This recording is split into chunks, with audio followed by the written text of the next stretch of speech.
welcome KT Vandyke. He's going to talk to us about free money, the wild and wonderful world of grant proposals, which I've heard about. I kind of suck at paperwork, so I've never really kind of gone down that route.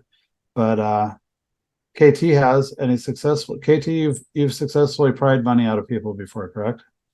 I have, yes. Uh-huh. I've been fortunate in getting money from different organizations and people.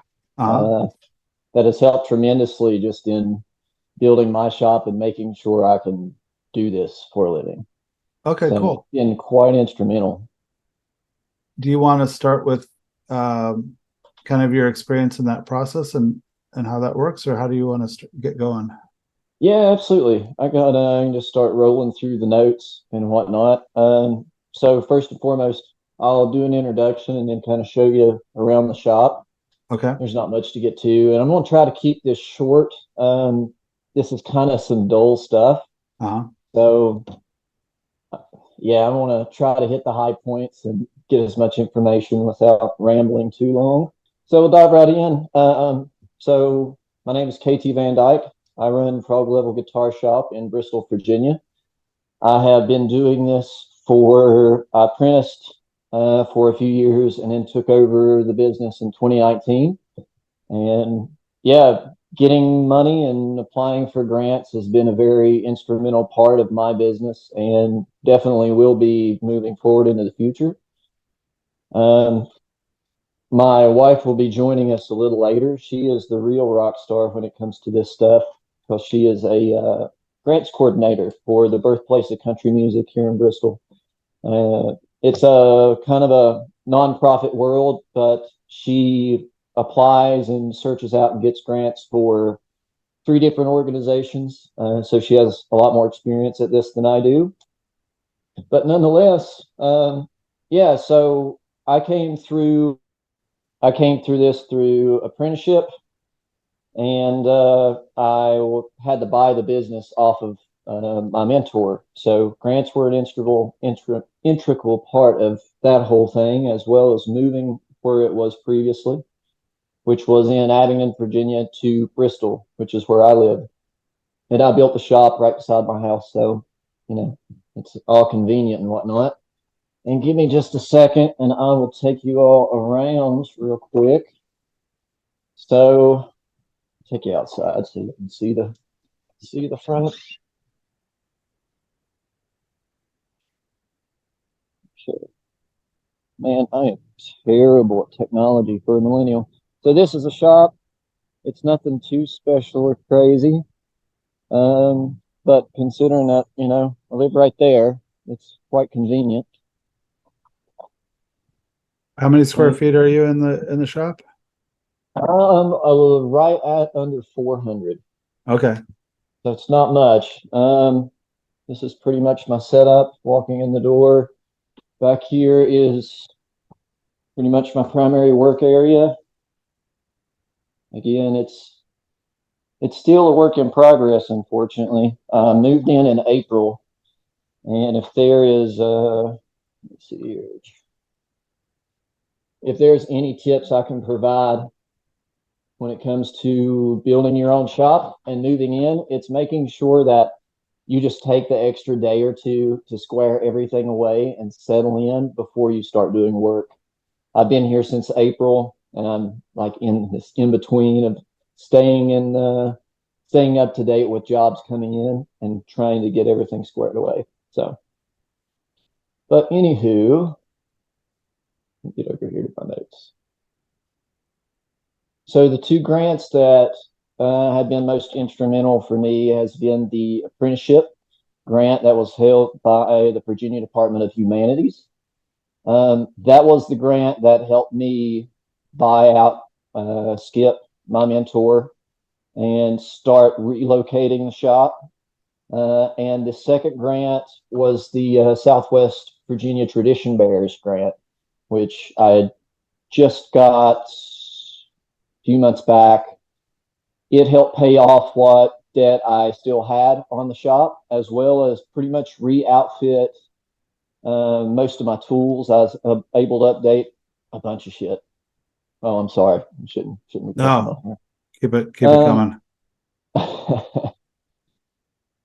I was able to get a new neck jig, a bunch of storage options, a nice Craftsman toolbox, a bunch of really expensive StewMac tools, which I otherwise wouldn't be able to get, and I think all the grants. So it's been kind of a major windfall for my business, and that's the whole reason why I wanted to share this information with you guys.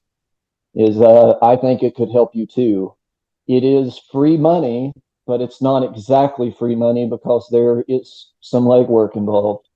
Um, but not only can it provide you money, it can provide you a bunch of other wonderful things.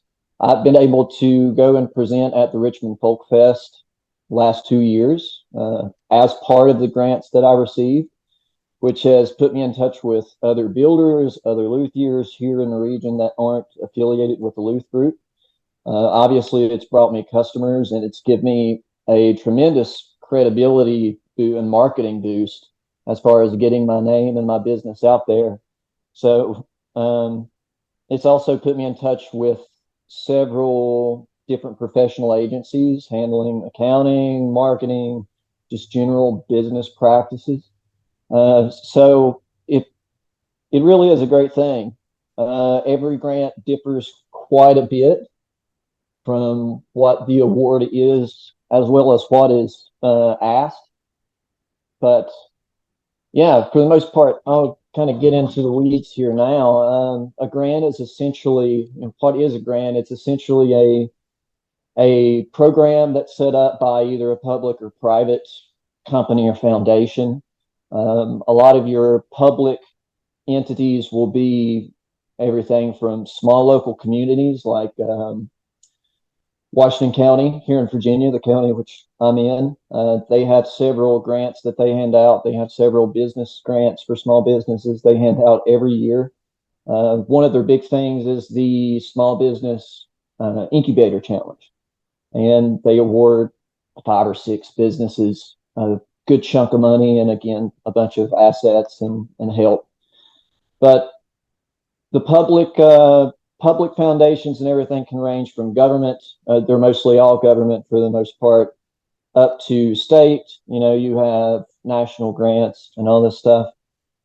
And you have more the private sector. The private sector can be everything from, again, local institutions around here is like Eastman Chemical is a big one. We have the grants that I received was from the Mid-Atlantic, I think at the heart is Mid-Atlantic Arts Commission. And I think there was an affiliation with the ARC, which is the Appalachian Regional Commission. They hand out a lot of grants. But some of your other big grant foundations are like the Candida Fund, Rockefeller, Carnegie Foundation, the MacArthur Foundation. There are a ton of them. On the more private side, you're dealing with mostly companies and very, very wealthy individuals. So it can, again, it can kind of range quite widely as far as what's out there and what's offered. Again, why you should seek them out, I kind of went through that already. It's just a major windfall. It can afford you the opportunity to completely update your business in a drastically variety of ways. And I think Toni wants to chime in here real quick. She Yes. sent me a message. So yeah, Toni, jump in. Hey everyone, I'm Toni, so I'm happy to be here today. And I just thought I'd chime in while KT's talking about how the grants kind of helped him get things started. But just to reintroduce myself for everyone on here, I know he's on the Luth along quite a bit. Hey, I actually recognize at least one other person in the Zoom right now, Michael, who's always up at the Henderson. Hey. But yeah, my name's Toni and I work for the Birthplace of Country Music. I've been the grants coordinator for the past 5.5 years and I've learned a lot. Of course, that's on the nonprofit side of things, but yeah, just to echo, as they say, what KT's talking about. Grants are super helpful for so many things. So on an individual basis, I guess everyone in here seems to probably be all over the place as far as regionally and nationally. So it seems like everybody's not located in one central region. Oh yeah. So a little bit of advice that might be helpful to you all would be kind of what KT was saying, is to look locally, right? So in every region that all of you are from, you probably have arts council or some kind of an arts organization, and those kind of people are the places to start, because arts agencies want to support artists and they want to support people who are living in their community and working. And being a luthier doing this kind of work is giving a direct service to musicians in your community. So I would encourage you to kind of look locally first. And I will say that grants can be pretty overwhelming, right? So it sounds like I heard someone say at the beginning here that, okay, it's paperwork, it's kind of confusing, you might not know where to start. And those are all valid things, and they're really true, because it can be overwhelming. But I would just encourage everyone to think about what you need money-wise. So grants I wouldn't put all your eggs in one basket and say, hey, this $20,000 grant opportunity could just save my business, or I could do so much with this.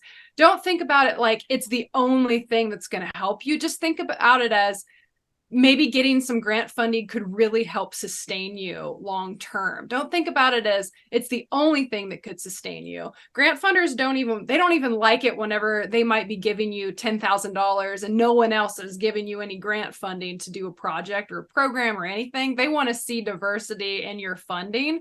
So that's why I'm thinking if you really concentrate on a local community place, like think about your local community first before you start thinking about all these funders that are regional and national. So the way grants work is it kind of goes local and then state and then national. So here in Southwest Virginia, Northeast Tennessee is where KT and I live. And yeah, we've got like my organization, Birthplace of Country Music. There are other colleges here that offer grant programs.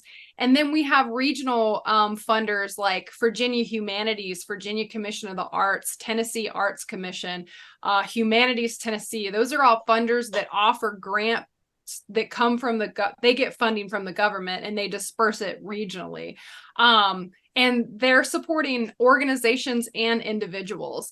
And here's another thing about grants is that you might pop on a website like an Arts Commission website and see that they've got grant funding available. Maybe you find one and it's only $1,000, but it's not really applicable to like something you're already doing. You know, don't apply to a grant if it's not something that could benefit you. There's other funding out there. Private foundations are all over the place and support individuals too. Something else that I didn't know about until really recently is your library. Your library is an incredible resource that can help you find grant funded opportunities.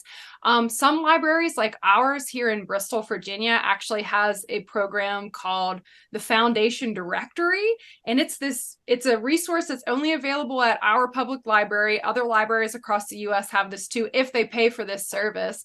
But you can go in there and just type in, hey, I live in New Mexico and I am a business owner and I'm looking for a grant that'll help me get $1,000 to go to this Luthiers conference to cover my hotel and meals. You know, though that funding is out there, like funding exists, but you just got to hunt for it. And that's where the kind of the detective work comes in. But I will say, if you're reaching out to these organizations, like these arts organizations, reach out to heritage councils, reach out to your local, anybody that's supporting artists in your region or community, reach out to them and say, hey, I'm looking for a grant to do X, Y, and Z. Do you know of anything? Like, those people are there to help you and they want to help you. Like, my job is really connecting, well, it's to support the nonprofit that I work for, but I'm constantly telling other people in my community and artists about funding opportunities that I run across. Like KT, you know, I'm like, oh my gosh, here's this thing, go apply for it. You could use this. So So don't be overwhelmed by like the search of grants. Just start small, start locally. Even if it's just calling your local library and saying, I need help with trying to find this thing that I'm trying to get funded. Another thing about grants is a lot of them are really project based.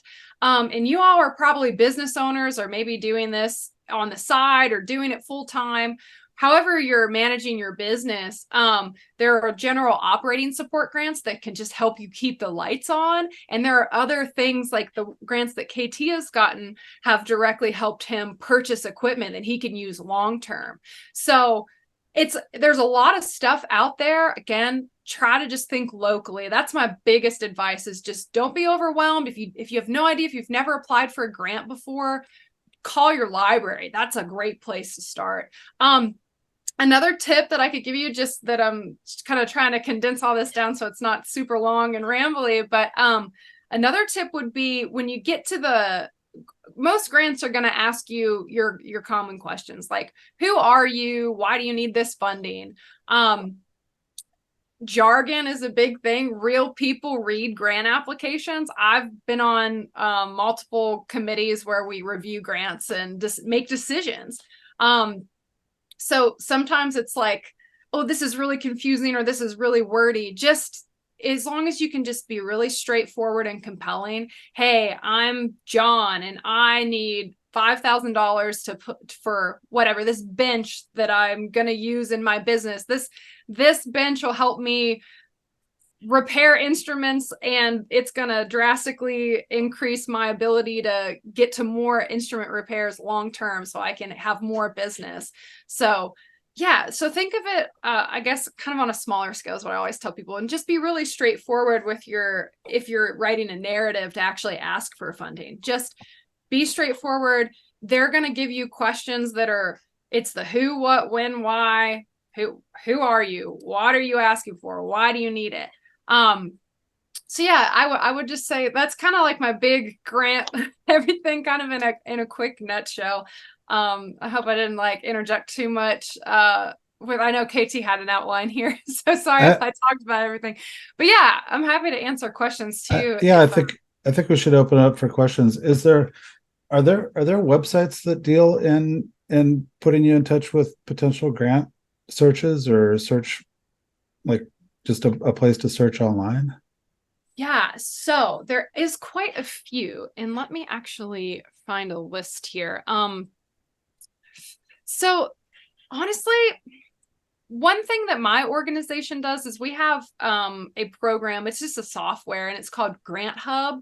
It's actually a paid source, but it has it's sort of like our own individual database that we can get in there and find grant opportunities, put the information in, and we can also use their built-in tools to find opportunities that are applicable to what we're doing organization-wise. We also have a small core of volunteers at my organization that are out looking out in the wild, like they're using Google, they're calling people, and they're trying to find grants that we might be applicable for. Now, there's a couple ways you can go about doing this. Google, that's a great place to start. But also think about your own business and think about other businesses that are like yours. Okay. So for example, Birthplace of Country Music, we're a nonprofit organization. We have a music festival, a museum, and a radio station.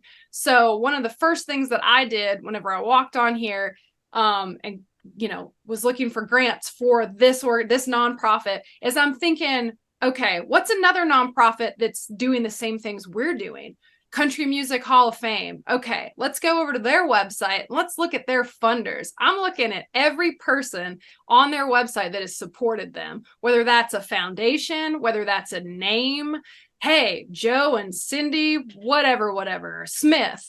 Joe and Cindy Smith Foundation. Okay, give that a Google. Okay, they support music. All right, they support individuals. So you can get really detailed in the detective work of finding opportunities. But if you think about yourself, think about who you are and where you live, and think about other, like luthiers. Okay, let me look at what's a similar I'm not as familiar as funding individuals as I am with organizations, obviously, because that's been my work for the past couple years. But if you're an individual and you're a business owner and you've got this luthier shop, what's a music store in your community? Okay, maybe someone's donated and has given seed money to this music store. Maybe I can go to their website and see who has supported them. And then if I see who has supported them, I can reach out to those people and ask them for money. It's all kind of this like big networking game when it comes to money. So I guess that would be a place to start. But again, your library, like the foundation directory resources, I can type in geographical information about who I am, and I can see funders that are in my region, in my area. And then once you get those lists, then you can just start reaching out, or you can go to Google, Facebook. Even Facebook is a great place to find funders, because people, if you're following a lot of community organizations, you can see the programs that they've supported. And maybe you fall into that because maybe they're funding individuals. Like, for example, I mean, the grants that KT got are the Virginia Humanities is a state arts council, and they have a program that they're focused on supporting folk life in Virginia. And so being a luthier, doing instrument repair or making instruments is central to this region. Like, it ties into the fiddle, banjo, guitar traditions of just Southwest Virginia and the Appalachian Mountains. So you think, okay, who else is supporting those kind of traditions? So that's one way you can kind of look at it. I hope that kind of makes sense. As far as individuals go, I mean, even if it's like you just need $1,000 for this one thing, as long as you can make a case that it benefits not just you but your community, then you can reach out to funders and say, it's not just that it's benefiting me as a business owner, like it's benefiting people in this region, and this is how. I'm repairing instruments for education, like working with we have a jam program here in this region, and Well, yeah, like, Tony, if I can yeah. interject right there. Uh, as far as, this kind of, once we're getting into an area that I wanted to talk about as far as like building a narrative, and what she's saying with the variety of grants out there. One of the grants, the local arts or the state arts commission grant, was solely focused on apprenticeship. So the whole thing was centered around, me as an apprentice, working with a mentor or a master and having that funded. They paid him a larger amount of money than they paid me, but that was able to, me to pay him off of the business for that. Whenever you find something, two things kind of bounce off that too. Whenever you find something, absolutely do your due diligence of reading the guidelines thoroughly. I can say this from experience because I applied for a grant, one of the first ones I applied for.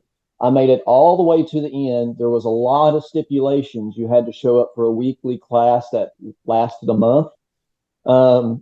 At the very end, I found out that if you were selected for this grant, you had to acquire a shop space or a retail space in a zoned area of Washington County for business, which was of no interest to me.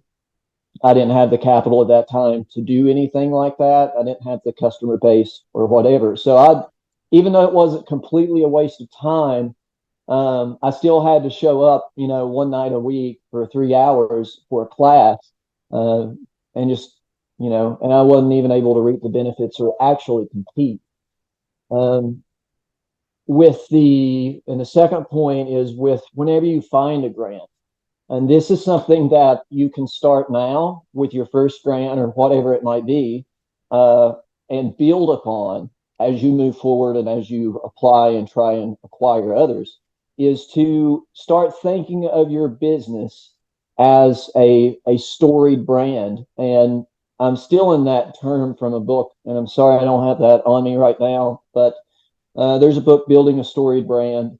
I used it quite a bit in kind of developing my narrative to apply to these grants. And just as Toni said, it wasn't about me. The whole shebang was about how I provide a really niche service that was prevalent in the area at one point in time. It's no longer prevalent. We still have this really big need for it. So I am helping the community. I am putting those guitar players back on the stage to, around here, bluegrass festivals and old time festivals are really part of the culture, especially the music culture. So I was able to play off that quite a bit, especially since I handle a lot of acoustic instruments.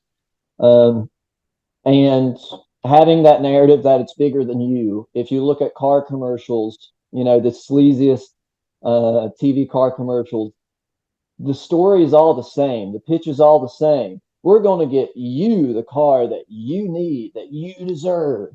It's about you. It's about the customer. It's about the community. It's about who you're serving. So if you really want to turn people off, and this is in advertising in general, in my opinion, is start talking about yourself. Start talking about all your accomplishments instead of who you're actually talking to. So yeah, that's fine. Yeah. Let me see what else I got. And I Tony, also if you want to have anything say, to add in. yeah, so I know that I think it was Ian asked about like where do you start, where do you look? In addition to like starting at your library, starting at those local arts agencies, Your SBDC, your small business every incubator. One thing. Sorry, Tony. We probably should have thrown this out there that, we're located in the US. Most of what we're talking about in our experience is dealing in North America. So I know for a fact there are different organizations and foundations worldwide, but we really haven't been able to dive into that. However, the guidelines and what we're trying to get at are still the same. So start local and expand out. So go ahead, Tony. Sorry. Yeah, no, the internet keeps blinking out in the house. But yeah, the Small Business Association, every region and community has one. Go talk to them. They can connect you. They probably have these lists, and that is another great place to start. The small SBA, the local library, just Googling grants in your area, Googling that. I mean, Google is amazing. And also, if you can't find a grant for something and you want to do something, look at sponsorships. Try calling your local music store. Try calling some of these arts agencies and saying, hey, I'm doing this. Can you give me $1,000 to do this thing that I want to do? It will benefit you because of this, XYZ. Believe it or not, Coca-Cola is a good one. Coca-Cola and Pepsi, despite them being sketchy, organizations and somewhat, they do a lot of community funding opportunities and sponsorships. What about Chamber of Commerce? Has anybody talked to this Chamber of Commerce? A good. Yeah, the very first thing that I was talking about, the little business competition that I didn't qualify for, it was put on by the Abingdon and Washington County Chamber of Commerce. So yeah, they're absolutely a great place. And even another thing to think about is just identifying what your greatest need is. Instead of going out on the internet or calling these places and being like, I need grant funding money, think about what you need. Identify some goals of your business and where you want to go or how you want to grow. And then that can tell you exactly what you need. If I'm just out here looking on the internet, getting confused, seeing all these opportunities, like, hey, I know that I want to go to the Luthiers Guild conference in July in 2024, and I know it costs this amount of money. So like, then I can reach out and say, this is the thing that I need, or this is the equipment that I need, the tools that I need, whatever it is. Or I need an apprentice. How can I pay an apprentice? Because that would really help me. I'm a one-man operation. I need an apprentice. So, identifying those needs for you and then starting your search is a really good place to start. And then if you don't even want to get on the internet, like I said, call the SBA, call the Chamber of Commerce, call all those places first. I mean, that is my biggest advice, is to just talk to people. Don't feel like you're out here on an island and you're just drowning with like all the work that you have and all the things that you want to do, because everybody's busy. Everybody's got things that they're doing and not enough time and not enough money. So grants can be a way that can really help you, help you get over that hump or help sustain you long term. Especially, like, I keep going back to, I mean, KT is such a great example of getting 2 grants recently in the last 2 years that has enabled us to not only, you know, build a shop and have his business right here at our house, but getting the tools that's going to last him a lifetime. I mean, that is those are huge expenses that are you know, have long-term benefits. So Can we talk a little bit about how that process was that you applied for those grants? And we had somebody ask in the comments whether or not you thought hiring a freelance grant writer is a good idea. Some of us haven't written anything that sophisticated since probably high school or the second year of college that we didn't finish. So, well, let me dive in and answer that first, because Yeah. I don't feel that anybody in this chat or this Zoom would need to hire a grants writer. okay. Because, you know, if you're hiring a grants person, not only there's no guarantee you're going to get a grant. The majority of grants that you apply for, you're not going to get, because that's the nature of grants. Mhm. We, as an organization, we apply to about 40 to 50 grants every year, and we get about 35% of them. But that's, I mean, there is a lot of work that goes into these applications when you're looking at really big applications like what I do, and there's no guarantee you could get it. So if we were hiring a grants writer to write our applications and we don't get the money, we still have to pay them. So then we're out money. And it's the same thing with you all. You know who you are, you know what your business is and what you're doing and where you want to go. You don't have to take time and money to hire someone and get them caught up to speed on the things that you're doing and who you are. They have to learn who you are, and they're just going to regurgitate the information you're giving them. So I would, at least on an individual basis, I would really advise against that. Just because there's no guarantee that you could get it, and then you'd have to pay them, and then you'd be out money. Because, and I will be honest, I think the grants that you all would be applicable for would be more like equipment-based grants, right? Like things that are going to help sustain you or keep your lights on. And you know everything about your business. And that's where I'm getting back to the not being as overwhelmed, because all that these applications are it's really straightforward. It's the who, what, when, and why. Who are you? You can answer that question. Why? What are you applying for? What is this? Hey, I need X amount of money for this thing. What's your business? I can explain that. So it's not that grants aren't like a 30-page thesis that you're going to have to spend a month of your time and energy writing. They're usually only a couple pages and questions, and they do take time, but they real people get these grants, real people get them, real people read them. So if you're writing something in a compelling way and just talking about yourself and being authentic, then it's not a giant thesis, it's not a coursework assignment. Almost all grants have deadlines, or they're on a rolling deadline. So you might look now, because January's coming up. It's a brand new year. So you might see, hey, there's a grant application due in March. Okay, I know about it now. So it's on my radar. I don't have to worry about it. I'm going to get to that event. You know, I've got time to get to it. It's not that like in depth. And if you're only asking for like small amounts of money, like you can recycle those same applications. If you have this great application that you're asking, I don't know, a local, whoever, a foundation, $10,000 to keep or the Small Business Association, SBA, you're asking them for like $10,000 to help keep your lights on and cover your utilities costs for a year. You know, you've already written that grant. You've got it. And then the next time you find a grant opportunity that can keep your lights on, you don't have to rewrite a whole new application. You got a winning one right here. Even if it didn't get funded, you've already got all that work done. You can just reapply, maybe update the questions a little bit. So I wouldn't be as overwhelmed as what it all sounds. Really, the work is finding the opportunities that fit and that are right for you.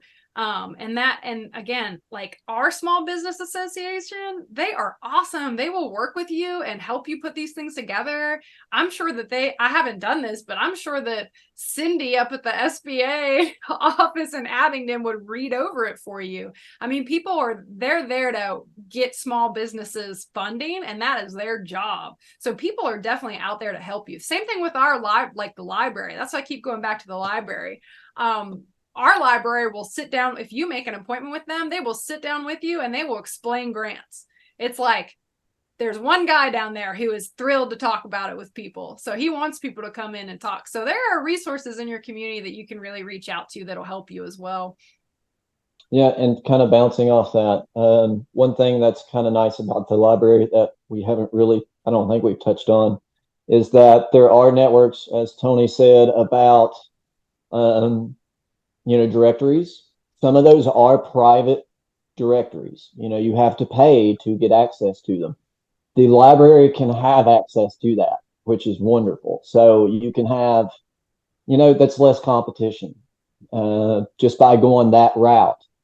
Another thing is too, talking about your local small business incubator, your SBDC or SBA. Even if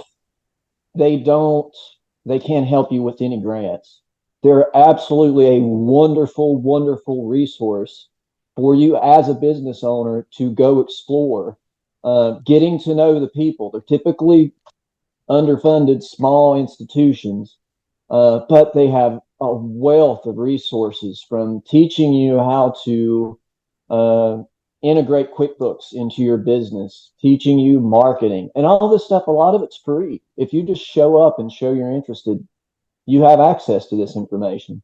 And a lot of them are professional individuals who do these talks and seminars and classes and all that stuff. So absolutely, go check out your local small business incubator or assistance programs, whatever it might be. They can be tremendously helpful. As far as the grants go, I am batting about 50%. I'm at 2 for 4 on grants that I've got. The 2 big ones were, again, they were windfalls for my business. I know I have a family friend a long time ago. She was able to start a jam program, which is Junior Appalachian Musicians. It's a nonprofit that provides instruments, lessons, learning resources, camps, like all this stuff to local communities, ideally with underprivileged kids. So a family friend was able to, by herself, submit a grant for a good chunk of money, and she got it. And she was able to start this program, and she ran it for a few years until she just, she gave it up.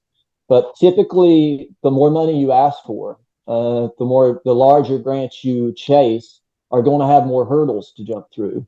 They will also, most of the grants you get will have something on the back end. So they'll award you the money.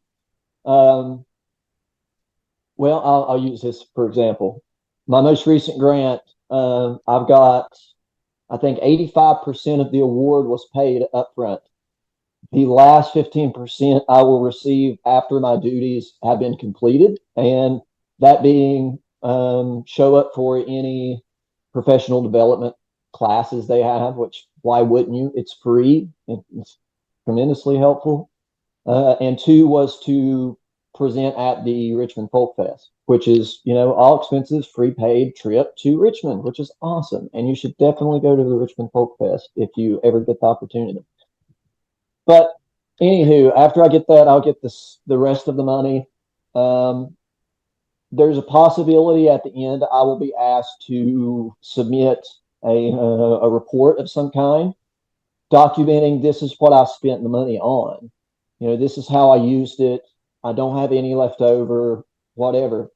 The bigger grants will require more of that. I think I got about 4 or 5 grand from this past one. It's been just long enough that I don't remember. But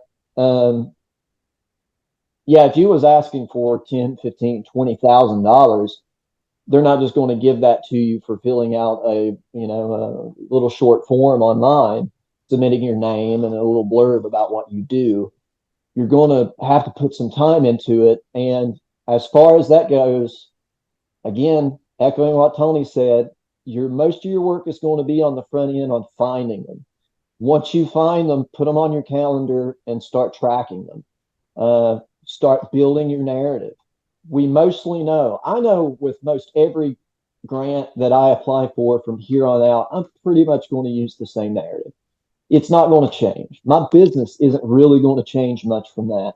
I might start doing lessons or something, and that will just add to it. That'll pad the resume.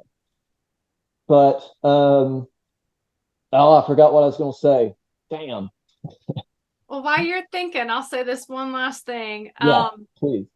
KT was just talking about we have a business challenge competition, which is a grant through our two cities. Bristol, Virginia does one, and Abingdon, Virginia does one. Washington County Business Challenge is what they call it.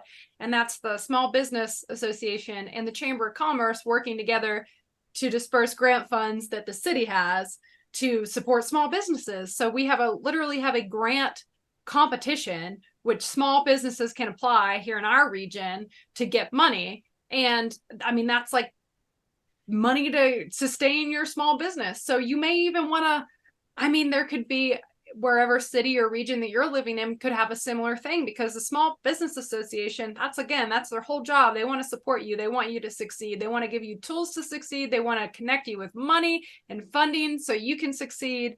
So great places to look into. Definitely recommend. I can't promise you, I don't know what every city has as far as grant competitions. Obviously that would be where your own research would have to come in, but that's just here regionally for us, and KT's benefited from that just to keep the lights on here. So yeah, so, and I guess just to wrap up, as far as like places you could look, just, and I could put this in the chat too, but think about it locally, arts organizations, small business associations, and then the funding just kind of goes up from there. Local funders, and then you think about your state agencies. So for us, Virginia Humanities, Virginia Commission of the Arts, I'm sure wherever you all live have similar state arts agencies. And then your regional arts agencies. So for us, we've got Mid-Atlantic Arts Foundation. That's 9 states. We have an organization called South Arts. It's like 7 or 9 southern states. There is like a region in the northern part of the U.S. There's regions in the western U.S. Like the whole U.S. is kind of broken up into these big regional arts funders. Look at their websites. Think about those really big, like National Endowment for the Arts, National Endowment for the Humanities. Those places, they have, those are really big grants. And what KT just said, the bigger you go, the more work it's going to be. So that's why I'm really focused on telling you all to just look locally. Sponsorships, another great place to start, because I apply to a lot of local sponsors and we get a lot of grant funding from local, private foundations. And all those is me writing a 2 or 3 page letter and saying, this is the money that I need for this thing that we're doing. And the reporting is the same way. It's like very streamlined. Sponsorships, private foundations, it's usually just a board full of, 3 to maybe 10 people, and they're reviewing these grants every year, like on their deadline. So you could reach out to them. Like once you find private foundations in your community, maybe they're funding arts, maybe they're funding culture and the humanities and all those things.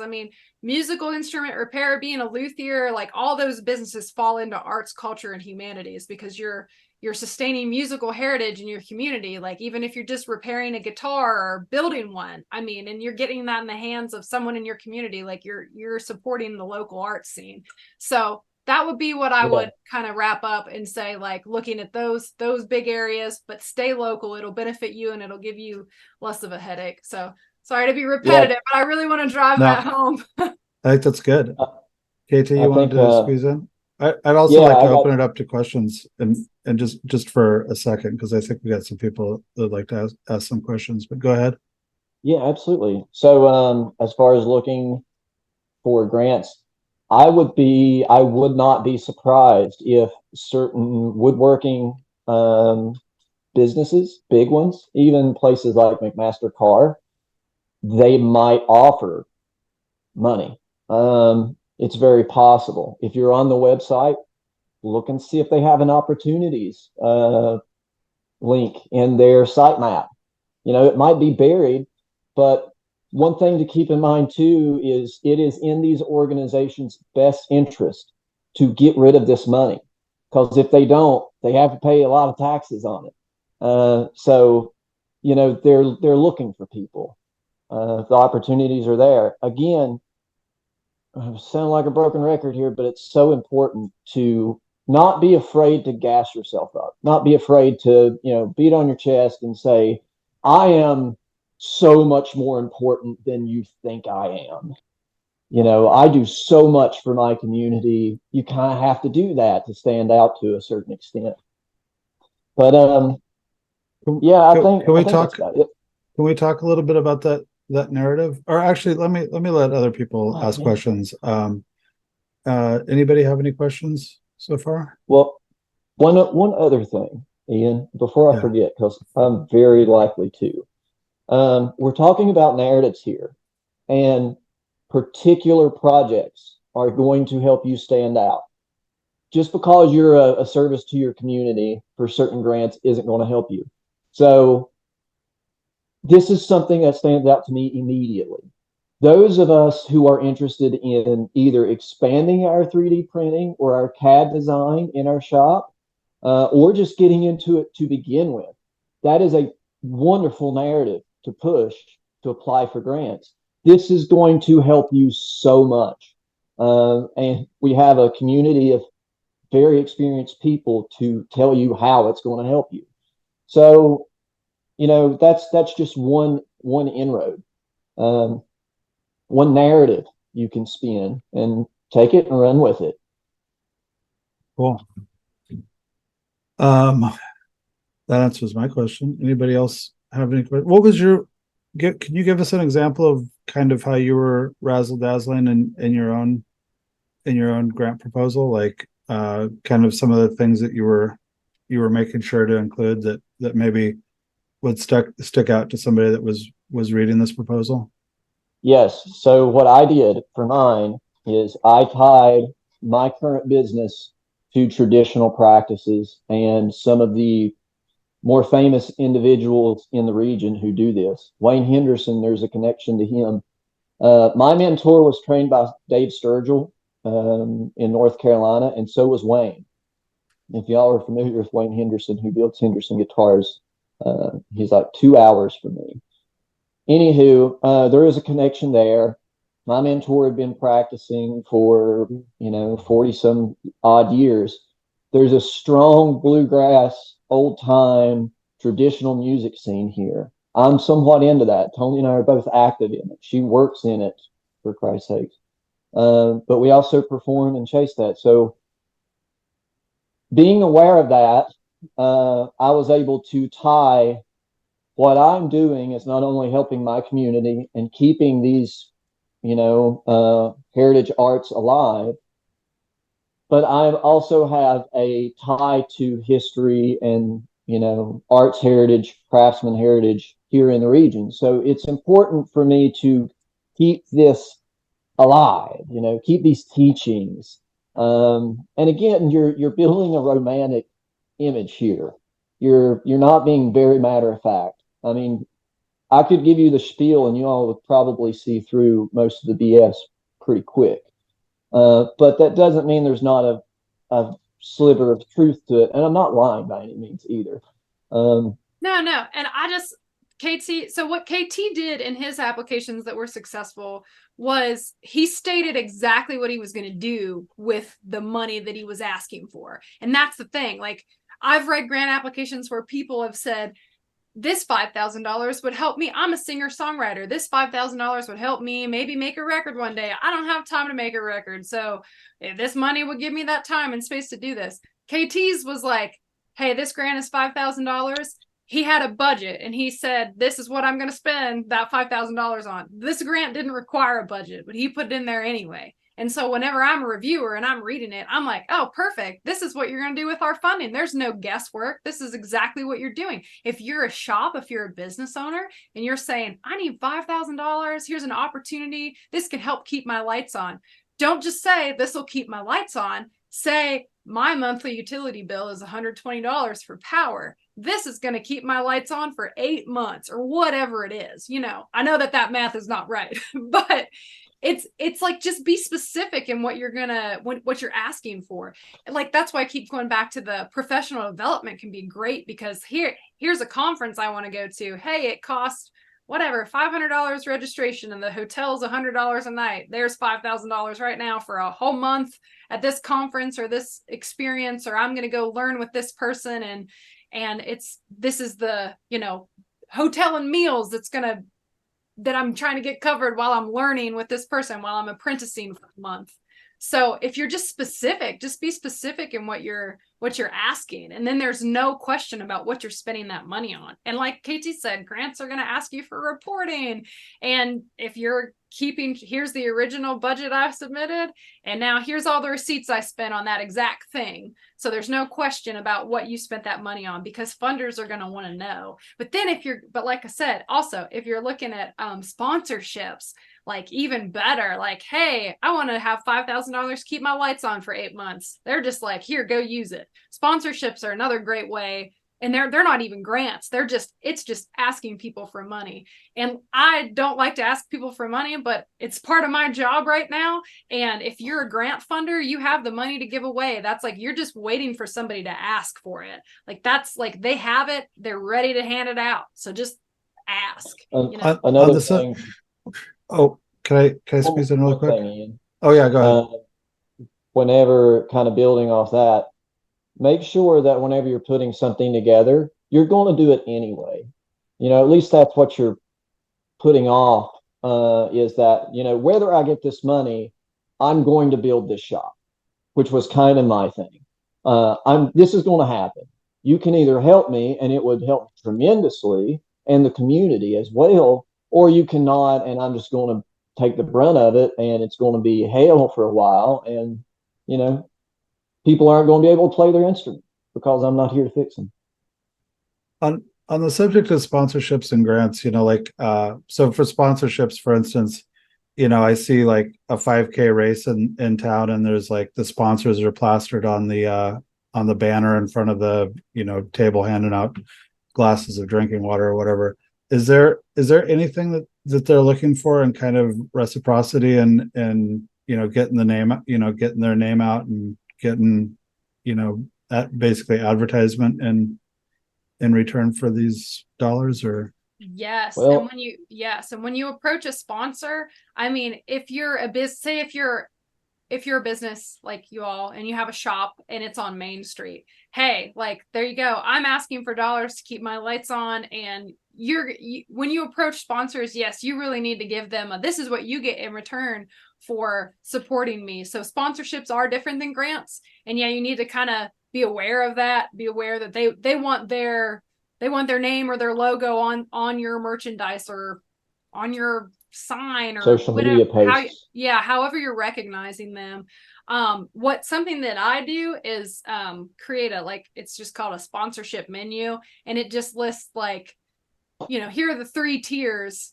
Say we're sponsoring a baseball game, and all the proceeds are going to go to help whatever, this children's hospital. So we're looking for sponsors to put this game on. So the sponsors will be on here's your 3 categories. So whenever I'm approaching them, I give them a flyer or an email or whatever, and it says like category 1, 2, 3, $100, $1,000, $10,000. I'm making up numbers, but and this is what you get if you come in if you sponsor us for $100, we'll throw you up on a social media post. If you sponsor us for $1,000, well, your name's going to be on everything in my business because you're my biggest supporter, and your name's going to be right under the sign, or it's going to be on every email that I send out, or just thinking about how to recognize them. Yeah. But sponsors are another great way that they can help you. Like, that's another great route to get. And they're everywhere in your community. You could approach music stores. You could approach who your who you're ordering your parts from and ask for sponsorship support. I mean, like any place that has money that you associate with, even Walmart, like Walmart has a community grant program. It's open year round. If you look at all the stores in your area, it's not just like arts funded, like arts councils. It's like every business probably has a corporate giving, or really every business pretty much has a corporate giving program if they're big. Walgreens, Target, Walmart, your local grocery store. I mean, you can approach those places and people for sponsorships and grants, or just next time you're at your grocery store, ask them if they have a grant program. Even if the cashier doesn't know, they can put you in touch with a manager and they can tell you about it. Go look at their website. I mean, the amount of funding that's out there it really is everywhere. I mean, every business, every store, they've got this funding that they need to give out, whether that like for corporate reasons, like for tax purposes. So if you're just identifying who relates to your business and then you locate those businesses or those people, it's not just businesses, right? It's like people in your community. Maybe you know someone who has money and they give to everything. Approach those people. Don't be shy about it. Like send them an email if you don't feel like calling. I mean, or invite them out to the next thing you're doing or that you'll be at and talk to them. And I will tell you, Walmart is awesome. Walmart I know that there's a Walmart in every town. There's probably like 3 Walmarts in every town, like everyone that's like logged on here right now.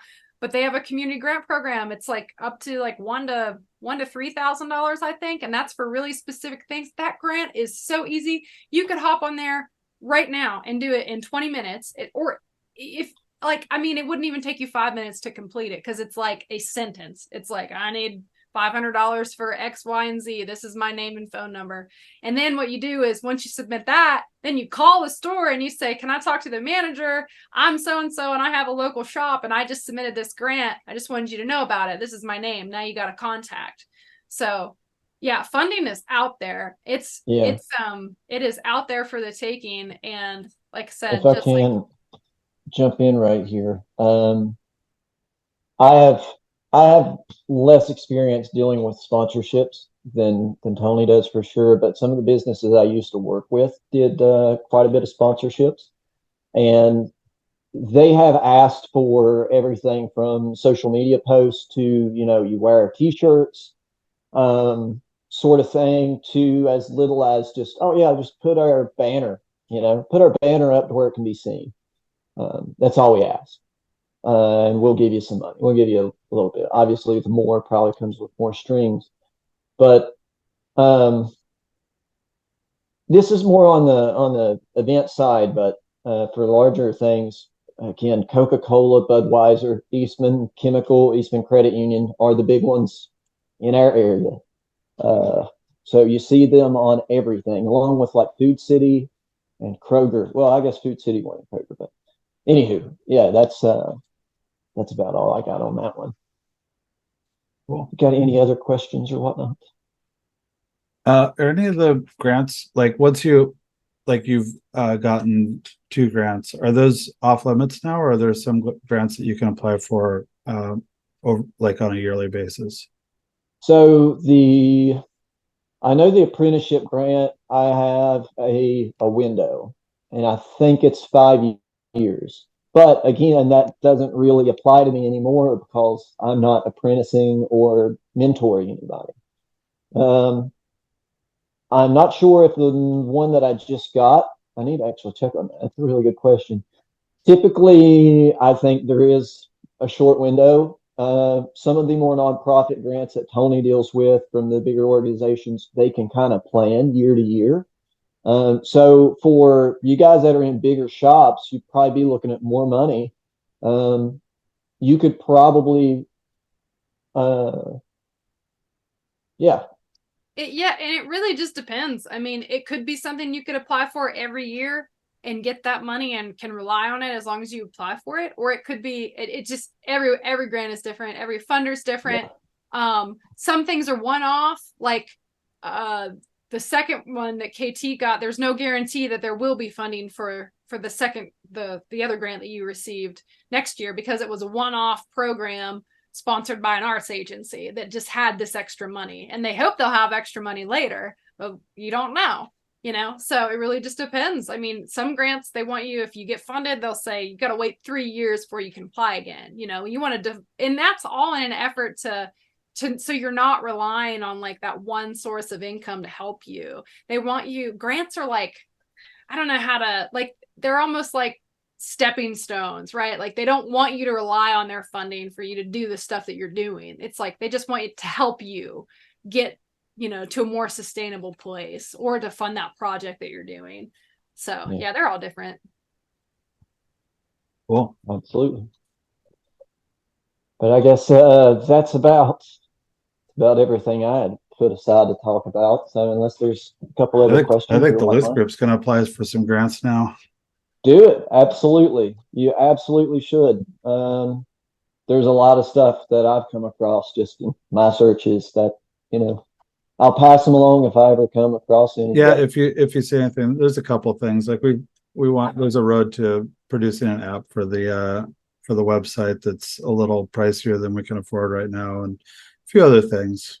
It would be, but so can everybody unmute and thank Toni and KT for really, really a good presentation. This was really nice, and I hope people take this information and kind of run with it. And maybe we need to, we'll have like a section of the forum. We're starting to do a thing where the forum, each individual episode is going to have like a forum post where we can like continue to talk about this episode or any of the other episodes. And so maybe it would be a good place if people are finding grant proposal or grants and all that kind of stuff, we can make a list for like known luthier grants that are out there. So, or ones that are at least friendly to luthiers. This guy's Nice. nice. I'm sorry? Can you say it? Oh, everybody say thank you. Thank you. Oh, thank you. Thank you, Toni and KT. That was me, Thank wasn't it? you. Thanks. Thanks, guys. Hey, real quick, before we all log off, I just wanted to say, get a little sentimental and say thank all you all for, and thank you, Ian, for putting this thing together. The Looths group has been a tremendous resource for me. So, Oh yeah. thanks everybody for participating, and thanks for organizing this whole thing. I don't think I'm alone in that sentiment, but it's been a huge help for me. Awesome. That really feels good to hear. And Dan Earlywine, if you could stay after class for a second, I'd like to talk to you for a second. If you're there. All right.